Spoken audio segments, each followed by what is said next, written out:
we doctors often complain how difficult it is to get our patients to change their behavior. We rant about those who won't quit smoking, those who won't take their medicines, those who never exercise. But the truth is, most of us are just like our patients. We often ignore good advice when it conflicts with what we've always done. That being said, here are 4 things I would never do as a hospitalist. The first, I never follow the 5-second rule when something falls to the ground. That is just plain nasty.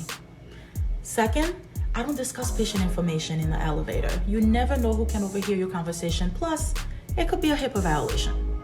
Third, I often wash my hands before I touch my face, eat my food, or adjust my mask. Hand washing is vital because our hands spread illnesses.